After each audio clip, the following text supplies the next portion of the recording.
ളുഹറിന്റെ ശേഷം മൗലിദും അനുസ്മരണവും പ്രാർത്ഥനയും ബർക്കത്ത് വിതരണവും ഒക്കെ ഉണ്ടായിരിക്കും. എല്ലാവരും അതിലേക്ക് വളരെ നേരത്തെ ആവേശത്തോടുകൂടെ എത്തണം. അല്ലാഹു ബദരീങ്ങളുടെ മദദും തിരുനോട്ടവും കാവലും ഇരുലോകത്തും നമുക്ക് പ്രദാനം ചെയ്യട്ടെ. ലഹറൽ ഹഖ് വസഹഖൽ ബാതിൽ ഇന്നൽ ബാതില കാന സഹൂഖ. അല്ലാഹുവിന്റെ കൂടെ നിന്നാൽ അതാണല്ലോ ഹഖ്. ബാതിൽ എത്ര വലുതാണെങ്കിലും ഹഖ് അവസാനം ജയിക്കും എന്നതിന്റെ കൃത്യമായ ദൃഷ്ടാന്തമാണ് ബദർ യുദ്ധം. 313 പേര്, ഒട്ടകങ്ങൾ കുറവ്, വിരലിലെണ്ണാകുന്ന വിധം മാത്രം കുതിരകൾ. അപ്പുറത്തോ യാത്ര വരുമ്പോ കാഫിരീങ്ങൾക്ക് വിശക്കുമ്പോഴൊക്കെ അവരറുത്തിരുന്നത് 9 ഒട്ടകം. യാത്രയുടെ ഓരോ ദിവസവും, ഒരു ദിവസം അബൂജഹൽ ഓഫർ ചെയ്തു, മറ്റേ ദിവസം ഷൈബ. അങ്ങനെ തിടമ്പേറ്റ കായബലമുള്ള ആ വലിയ വൻപടയെ ബദരീങ്ങളെന്ന തുച്ഛം പേർക്ക് തകർക്കാൻ കഴിഞ്ഞിട്ടുണ്ടെങ്കിൽ അവരുടെ ഉള്ളിലുള്ള ശക്തി അല്ലാഹുൽ വാഹിദുൽ ഖഹാർ, കാണാത്ത അല്ലാഹനെ കാണുന്നത് പോലെ വിശ്വസിക്കാൻ സാധിച്ചു. അല്ലാഹു നമുക്ക് തൗഫീഖ് നൽകട്ടെ. ആ ഈമാനിക ആവേശം നമുക്ക് പ്രദാനം ചെയ്യട്ടെ. എന്നും നമുക്കെതിരെ ഒരു ഭാഗത്ത് യുക്തിവാദം, മറ്റൊരു ഭാഗത്ത് സർവമത സത്യവാദം, ബിദ്അത്ത്, ഇതിനൊക്കെ എതിരെയുള്ള ശക്തമായ പ്രചോദനമാണ്. അല്ലാഹ് കൂടെയുണ്ടെങ്കിൽ സകലത്തിനും മീതയാകാൻ നമുക്ക് കഴിവുണ്ടെന്ന് കാണിച്ചു തരുന്ന യുദ്ധമായിരുന്നു ബദർ. അല്ലാഹു തൗഫീഖ് നൽകട്ടെ. അതുപോലെ തന്നെ ഇന്ന് യുദ്ധങ്ങളുടെ, കലാപങ്ങളുടെ എത്ര പിഞ്ചു മക്കളാണ് മുസ്ലിം രാജ്യങ്ങളിൽ എന്ന് വെട്ടേറ്റ്. ഈ അടുത്ത യുദ്ധവും അതിന്റെ മുമ്പ് ഇസ്രായേൽ നടത്തിയ നരഹത്യയിലുമൊക്കെയായി 12,000 കുഞ്ഞുങ്ങൾ തന്നെ. അല്ലാഹു കാത്തുരക്ഷിക്കട്ടെ. അവിടെയാണ് ഇസ്ലാമിന്റെ യുദ്ധനയം. മുത്തു മുഹമ്മദ് മുസ്തഫ സല്ലല്ലാഹു അലൈഹി വസല്ലം പറയും, അൻ-നിസാഅ വസ്-സിബിയാൻ, സ്ത്രീകളെയും കുട്ടികളെയും തൊട്ടുപോകരുത്. യുദ്ധം ചില പ്രതിരോധ ഘട്ടങ്ങളിൽ നടത്തിയിട്ടുണ്ടെങ്കിലും ശാന്തമായി സമരത്തിന് പ്രചോദനം നൽകിയ മതമാണ് പരിശുദ്ധമായ ദീനുൽ ഇസ്ലാം. ഞാൻ പറഞ്ഞു വരുന്നത്, ബദരീങ്ങൾ അവർ നമ്മുടെ കാവൽക്കാരാണ്. ബദർ യുദ്ധം നടക്കുന്നതിന്റെ തലേ ദിവസം വിശ്വഗുരു മുഹമ്മദ് മുസ്തഫ സല്ലല്ലാഹു അലൈഹി വസല്ലമ തങ്ങൾ ബദറിൽ സംഗമിച്ചവരെ വിളിച്ചിട്ട് പറഞ്ഞു, ഒരു മനുഷ്യൻ എല്ലാ സമയത്തും ആരാധനാ നിമഗ്നനായി, അവനാണെങ്കിൽ ഒരു തെറ്റും ചെയ്തില്ല, അതിനേക്കാൾ പുണ്യമായിരിക്കും നിങ്ങളുടെ ഈ രാത്രിയിലുള്ള സമ്മേളിക്കലെന്ന് മുഹമ്മദ് മുസ്തഫ സല്ലല്ലാഹു അലൈഹി വസല്ലം. ഒരാള് ആയുസ്സിൽ ഒരു തെറ്റും ചെയ്തില്ല, മുഴുവൻ സമയവും ഇബാദത്താണ്, അയാളേക്കാൾ പുണ്യമുള്ള ഒരൊറ്റ രാത്രി കൊണ്ട് അയാളേക്കാൾ പുണ്യത്തിലും പ്രതിഫലത്തിലും എത്തുന്ന ആളുകളുടെ പേരാണ് അഹ്ലു ബദർ റളിയല്ലാഹു അൻഹു. അവരെ ചരിത്രം പഠിക്കണം, അവരിൽ നിന്ന് പാഠം ഉൾക്കൊള്ളണം, അവരെ തവസ്സുല് ചെയ്യണം. 3 നമുക്കുള്ള മാർഗങ്ങളാണ്. 1, ചരിത്രം പഠിക്കണം. 2, അവർ നൽകുന്ന പാഠം ഉൾക്കൊള്ളണം. 3, അവരുടെ മദദ് നേടി അല്ലാഹുവിനോട് പ്രാർത്ഥിക്കണം. ചില്ലറക്കാരല്ല. ഒരൊറ്റ സംഭവം പറഞ്ഞ് നമുക്ക് അവസാനിപ്പിക്കാം.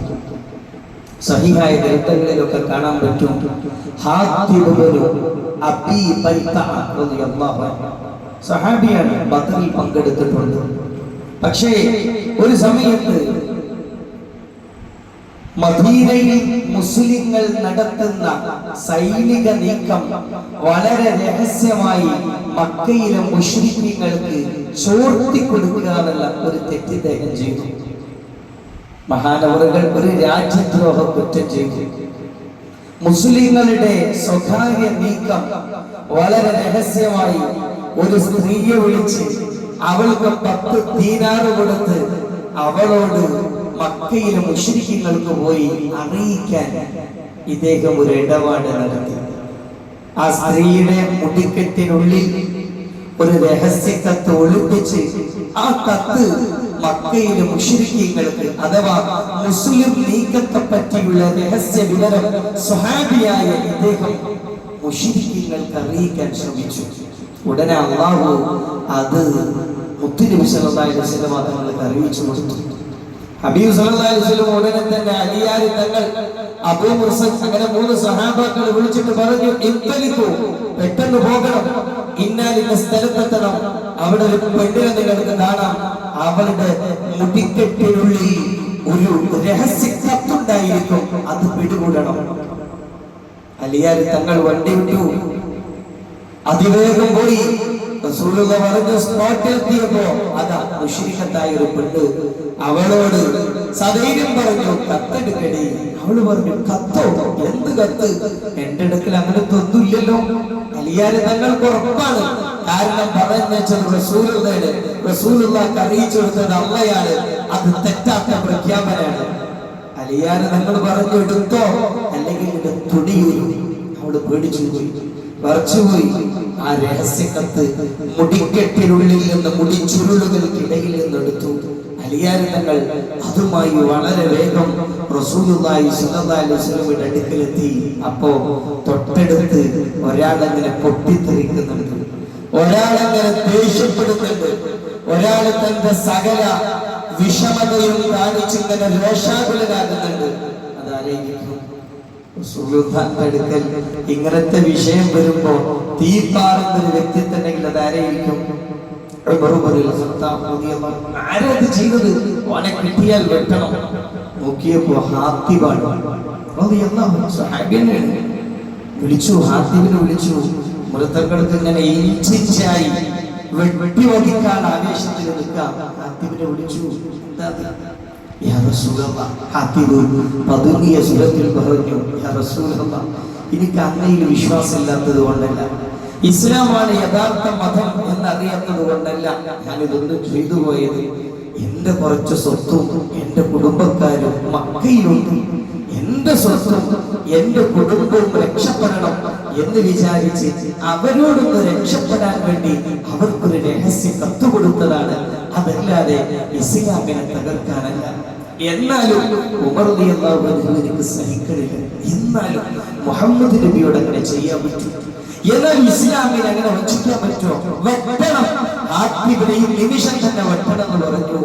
അപ്പൊ റസൂലുള്ളാഹി സ്വല്ലല്ലാഹു അലൈഹി വസല്ലം പറഞ്ഞൊരു വാക്കാണ്. ഉമറേ, അവിടെയുള്ള സഹാബാക്കളൊക്കെ വിളിച്ചിട്ട് പറഞ്ഞു, മുത്ത് നബി സ്വല്ലല്ലാഹു അലൈഹി വസല്ലം, ലഅല്ലല്ലാഹ തലഅ അലാ അഹ്ലി ബദർ, അഹ്ലു ബദറിലേക്ക് അല്ലാഹു പ്രത്യക്ഷമായി അവരിലേക്ക് വന്നിട്ട് അല്ലാഹു അഹ്ലു ബദറിനോട് പറഞ്ഞൊരു വാക്കുണ്ട്, ഇസ്നഉ മാ ശിഅ്തും, നിങ്ങൾ എന്തും ചെയ്തോളൂ, ഫഖദ് വജബത് വജബതുകുൽ ജന്ന, നിങ്ങൾക്ക് സ്വർഗ്ഗം നിർബന്ധമാണ് എന്നുള്ള പറഞ്ഞൊരു കൂട്ടരാണ് ബദരി. അവര് ആ ബദർ യുദ്ധത്തിൽ പങ്കെടുത്തത് കൊണ്ട് അല്ലാഹു കൊടുത്ത സർട്ടിഫിക്കറ്റ് ആണ് ഇസ്നഉ മാ ശിഅ്തും, ഇനി നിങ്ങൾ എന്തും ചെയ്തോളൂ. എന്ന് വെച്ചാൽ ബദരീങ്ങൾ വ്യഭിചരിക്കും, കണ്ടുപിടിക്കുന്നൊന്നുമല്ല, അങ്ങനൊന്നും ചെയ്തിട്ടില്ല. പക്ഷെ ലോകത്ത് അല്ലാഹു ഇസ്നഉ മാ ശിഅ്തും, നിങ്ങൾക്ക് വേണ്ടതൊക്കെ ചെയ്യാമെന്ന് തുറന്ന സമ്മതം കൊടുത്ത ഒരു വിഭാഗം ഉണ്ടെങ്കിൽ അഹ്ലു ബദർ റളിയല്ലാഹു അൻഹു. ഇത് കേട്ടപ്പോ ഉമർ റളിയല്ലാഹു അൻഹു വിഷമായി, ഹാത്തിബിനെ കെട്ടിപ്പിടിച്ചു, മാപ്പ് പറഞ്ഞു എന്നുള്ളതാണ് ചരിത്രം. ഞാൻ പറയുന്നത്, ഈ നിർണായകമായ സമയത്ത് പോലും രാജ്യദ്രോഹ കുറ്റം പോലും കുറ്റമല്ലാതാകാനുള്ള കാരണം അവർ ബദറിൽ പങ്കെടുത്തു. അത്രമേൽ വലിയ യുദ്ധമാണ്. അതുകൊണ്ട് ആ ബദർ സമരം നമ്മൾ പഠിക്കണം. ബദരീങ്ങളുടെ മഹത്വം നമ്മൾ അറിയണം. അല്ലാഹു ബദരീങ്ങളുടെ കാവൽ ദുനിയാവിലും ആഖിറത്തിലും നമുക്ക് പ്രദാനം ചെയ്യട്ടെ. ഈമാൻ ഇങ്ങനെ ആടുന്ന സമയമാണ്. ബദരീകളുടെ ബർക്കത്ത് കൊണ്ട് അല്ലാഹു നമ്മളെ ഈമാൻ ഉറപ്പിച്ചു തരട്ടെ. വആഖിറു ദഅവതി വസ്സലാമു അലൈക്കും വറഹ്മത്തുള്ളാഹി.